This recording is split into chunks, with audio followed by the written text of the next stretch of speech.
అందరికీ నమస్కారం. కథల పల్లకి ఛానల్కి స్వాగతం.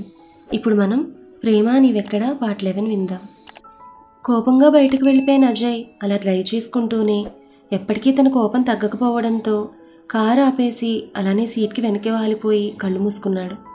అలా కళ్ళు మూసుకున్న అజయ్కి మాధురిని కలిసినప్పటి నుంచి ఇప్పటి వరకు జరిగిన ఒక్కొక్క ఇన్సిడెంట్, మొదటిసారి మాధురిని చూడగానే ప్రేమించడం, తర్వాత ఆమె కనపడినప్పుడల్లా కావాలని ఆమెను విసుక్కుంటూ ఆమెను అవాయిడ్ చేయడం, తర్వాత తన కంపెనీలో వాళ్ళిద్దరూ క్లోజ్గా ఉన్న ఫొటోస్ పబ్లిష్ చేసి తన రోడ్డు మీదకి లాగాలనుకోవడం, ఆఫ్టర్ ఆల్ 40 లక్షల కోసం ఆడపిల్లనని సిగ్గును కూడా వదిలేసుకుని తనతో నైట్ స్టాండ్ చేసిందని తెలియడంతో ఆమెను అసహించుకోవడం, తప్పక ఆమెను పెళ్లి చేసుకోవడం, తన తల్లి కోసం ఆమెతో కాపురం చేయడం, మెల్లిమెల్లిగా ఆమెపై చచ్చిపోయిందనుకున్న ప్రేమ మళ్ళీ పుట్టడం, ఆమె తన బిడ్డకు తల్లయిందని తెలిసినప్పటి నుంచి ఆ ప్రేమ ఇంకా ఎక్కువగా పెరగడం, ఆమెను కంటికి రెప్పలా చూసుకోవడం, అవన్నీ గుర్తుకొస్తుంటే అజయ్కి తెలియకుండానే తన కంట్ల నుండి నీళ్లు కారుతున్నాయి. కొంతసేపటికి అజయ్ లేచి కూర్చుని కోపంగా స్టీరింగ్ని కొడుతూ, మాధురితో నేను ఇలా మాట్లాడకుండా ఉండాల్సింది. అసలు తన నా లైఫ్లోకి వచ్చింది కూడా ఎందుకు ఇంటెన్షనల్గా కాదేమో అనిపిస్తుంది నాకు. ఎందుకంటే ఆమెకు అంత డబ్బు పిచ్చుండుంటే ఆ రోజు 1 కోటి రూపాయలు తీసుకుని వెళ్ళిపోయి మళ్ళీ వెనక్కి వచ్చేది కాదు. కానీ ఆ డబ్బులో తనకు కావాల్సిన 40 లక్షలు మాత్రమే తీసుకుంది, కానీ దానికి మించి ఇంకొక రూపాయి కూడా ఎక్కువ తీసుకోలేదు. మాధురి లైఫ్ ఏదో మిస్టరీగా ఉంది. నేను తన గురించి ముందే తెలుసుకున్నా బాగుండేది, కథ ఇంత దూరం వచ్చేది కాదు. రూప చెప్పిన వెంటనే ఎంక్వైరీ చేయించినా ఈ పాటికే అన్నీ తెలిసి ప్రాబ్లమ్స్ అన్నీ సెటిల్ అయి ఉండేవి.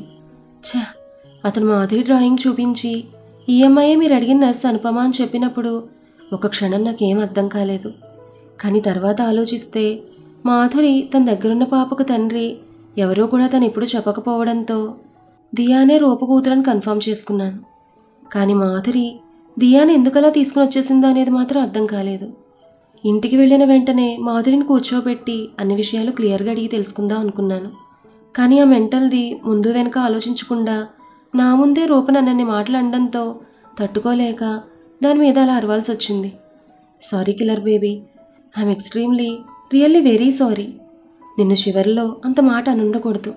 ఏదో కోపంలో అలా అనేశాను అని అనుకుంటూ, అసలు నీ కడుపులో పెరిగే బేబీకి తండ్రిని నేనేనా అన్న మాటలు తనకు గుర్తొస్తుంటే, అన్న నాకే ఇంత బాధగా ఉంటే పడిన నీకు ఎంత బాధగా ఉండుంటుంది కిల్లర్ బేబీ. అది కూడా నీ భర్త నిన్నంత మాట అన్నందుకు నువ్వెంత కుమిలిపోయి ఉండుంటావు. I'm sorry killer baby. ఇప్పుడే నీ దగ్గరకు వచ్చి నీ కాళ్ళు పట్టుకుని మరీ నీకు సారీ చెప్పుకుంటాననుకుంటూ కార్ స్టార్ట్ చేసుకుని స్పీడ్గా ఇంటికి వెళ్ళాడు. ఇంట్లో ఎక్కడా మాధురి కనపడకపోవడంతో తమ రూమ్లో పాపతో ఆడిస్తున్న రూపని పిలిచి మాధురి గురించి అడగ్గా, తను మీ రూమ్లోనే రెస్ట్ తీసుకుంటుంది అనుకున్నాను బావా అంది రూప. దాంతో అజయ్కి ఒక క్షణం భయం వేసింది. ఎక్కడ మాధురి తన అన్న మాటలకు ఇల్లు వదిలేసి వెళ్ళిపోయిందో ఏమోనని. అంతే, ఇంకొక క్షణం కూడా ఆలస్యం చేయకుండా రోడ్లన్నీ పట్టుకుని తిరుగుతున్నాడు మాధురి ఎక్కడైనా కనిపిస్తుందేమో అని. పోలీసుల ద్వారా కూడా మాధురి కోసం వెతికిస్తున్నాడు, కానీ ఎక్కడా మాధురి జాడ తెలియడం లేదు.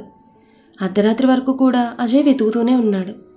మాధురి లేకుండా ఇంటికి మాత్రం వెళ్ళకూడదనుకున్నట్టుగా అలా అలుపు లేకుండా వెతుకుతూనే ఉన్నాడు అజయ్. ఈలోపు రూప నుండి కాల్ రావడంతో మాధురి ఇంటికేమైనా వచ్చిందేమో అనుకుని వెంటనే కాల్ లిఫ్ట్ చేసి అవతల వైపు రూప చెప్పింది విని వెంటనే ఇంటికి బయలుదేరాడు. అజయ్ ఇంటికి చేరగానే ఫాస్ట్గా కార్లో నుండి దిగి వెంటనే ఇంట్లోకి పరిగెత్తాడు. హాల్లో ఉన్న రూప అజయ్ని చూసి అతని ఎదురుగా వెళ్ళి తన చేతిలో ఉన్న బాబునిస్తూ, ఇదిగో బావా, నీకు కొడుకు పుట్టాడు, మీ ఇంటి వారసుడు అంటూ ఇచ్చింది ఆనంద బాష్పాలతో.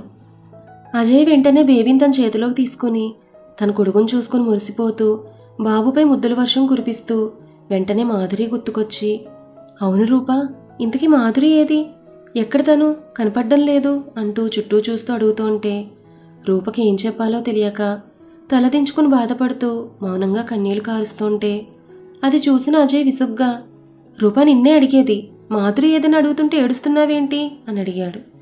రూప ఏం చెప్పాలో తెలియక అలానే ఏడుస్తూ ఉంటే ఆదిత్య నోరు విప్పుతూ బాధగా, అజయ్ అది మాధురి అంటూ రూపను చూడగానే రూప అజయ్ చేతిలో ఉన్న బాబుని తీసుకుంది.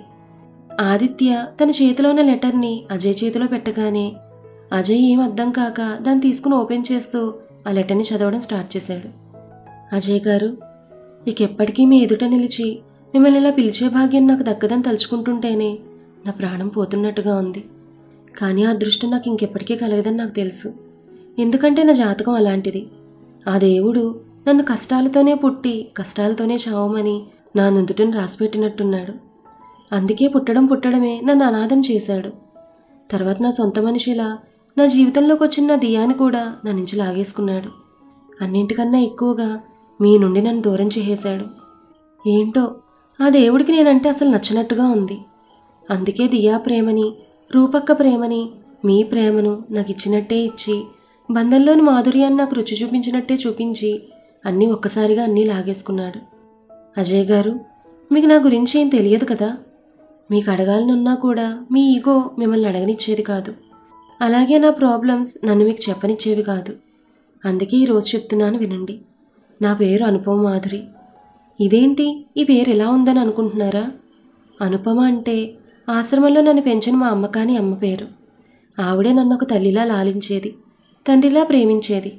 నాకు ఒక 8 సంవత్సరాలు ఉండగా ఆవిడ చనిపోయారు. అప్పటి నుంచి ఆవిడ నేను ఎప్పటికీ మర్చిపోకూడదని ఆమె పేరైన అనుపమని నా పేరులో చేర్చుకున్నాను. ఆవిడ తర్వాత ఎవరి ప్రేమకి నోచుకొని నేను నా చదువు కంప్లీట్ చేసి ఒక హాస్పిటల్లో నర్స్గా ఉద్యోగం రావడంతో ఆ ఆశ్రమం నుంచి బయటకు వచ్చి ఒకరింట్లో అద్దెకి దిగాను. ఇక అప్పటి నుంచి నా లైఫ్ నార్మల్గా సాగిపోతూ ఉండేది. ఇంటి నుంచి పనికి, పని నుంచి ఇంటికి వెళ్తూ నా పని నేను చూసుకుంటూ బ్రతికేదాన్ని. ఎంతైనా ఒంటరి ఆడదాన్ని కదా. ఎవరితోనైనా మాట్లాడాలంటేనే భయం వేసేది నాకు. ఒకరోజు నేను హాస్పిటల్ స్టోర్ రూమ్ వైపు వెళ్తుంటే ఆ రూమ్లో నుంచి ఒక బేబీ ఏడుపు వినిపించింది. నాకేదో అనుమానం వచ్చి తీక్షణంగా వింటూ ఉంటే ఆ బేబీ ఏడుపు ఆగిపోయి ఎవరో గుసగుసగా మాట్లాడుకోవడం వినిపించింది. అంతే, అక్కడ ఏదో జరుగుతుందని అనుమానం వచ్చి వెంటనే అక్కడికి వెళ్ళి చూస్తే అక్కడ మా హాస్పిటల్ నర్స్ తనతో పాటు ఒక వ్యక్తి ఉండి పాప నోటికి చెయ్యి అడ్డం పెట్టి పాపను చంపడానికి ప్రయత్నిస్తున్నారు. అది చూసి నేను వెంటనే అక్కడికి వెళ్ళాను. నన్ను అక్కడ చూసి భయంతో ఏమరపాటుగా ఉన్న వాళ్ళ నుంచి పాపను తీసుకుని అటునించటే బ్యాక్ డోర్ నుంచి బయటకు పరిగెత్తాను. ఆ వ్యక్తి కూడా నా వెనకే చాలా దూరం పరిగెత్తాడు.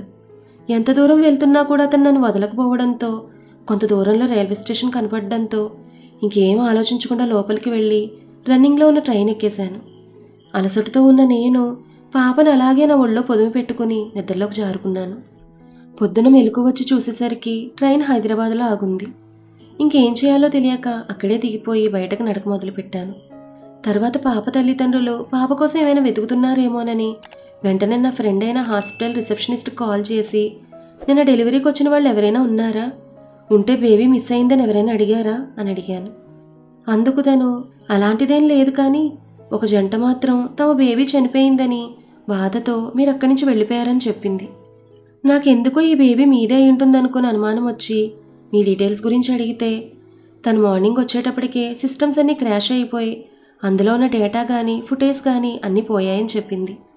మీరెవరో ఏంటో తెలియకుండా పాపను మీకు ఎలా అప్పగించేది అనుకుని అంతా దేవుడి మీదే భారం వేసి ఆ అమ్మాయితో నా సర్టిఫికెట్స్ని ఏదో ఒకటి మేనేజ్ చేసి కొరియర్లో నేను చెప్పే అడ్రస్కి పంపమని, ఆ వ్యక్తి అక్కడ నన్ను చూసేయడంతో నా గురించి తెలిస్తే నన్ను ఎక్కడ వెతుక్కుంటూ వచ్చేస్తాడేమోనని నాకు సంబంధించిన డీటెయిల్స్ తీసేయమని చెప్పాను. పాప కూడా నాలా అనాథ కాకూడదని పాపను నా కూతురుగా పెంచుకోవాలని డిసైడ్ అయ్యాను.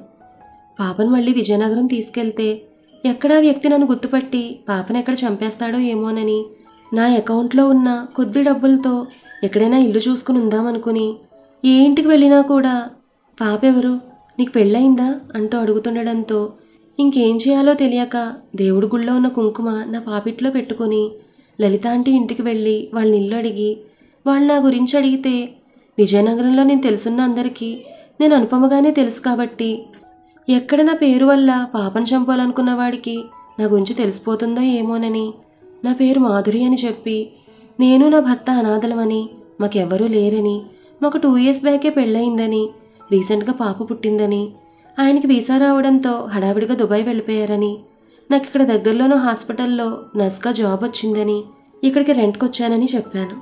దాంతో వాళ్ళు నాకు ఇల్లు అద్దెకిచ్చారు. వాళ్ళకి చెప్పినట్టే దగ్గరలో ఉన్న ఒక హాస్పిటల్లో నర్స్గా జాబ్ తెచ్చుకున్నాను.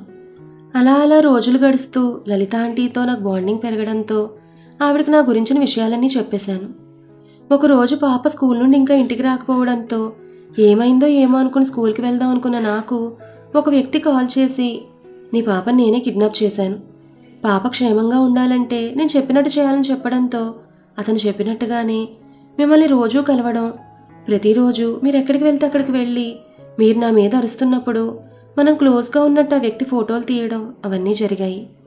ఒకరోజు మీకు సెడ్యూస్ డ్రింక్ కలిపి మీతో ఇంటిమేట్ అయి మీతో క్లోజ్గా ఫోటోలు తీసుకోవాలని చెప్పడంతో నేను ఆ పని చేయలేక అతను ఎప్పుడూ నన్ను అబ్జర్వ్ చేస్తూనే ఉండడంతో నేను నర్స్ కాబట్టి నాకు కొంచెం ఐడియా ఉండడంతో ఆ డ్రగ్తో పాటు స్లీపింగ్ పిల్స్ కూడా కలిపి మీరు ఆ డ్రింక్ తాగేలా చేసి ఆ తర్వాత మీరు రూమ్లోకి వెళ్ళాక ఆ వ్యక్తి ఇచ్చిన స్క్వేర్ కీ కార్డ్తో మీ రూమ్లోకి వచ్చాను.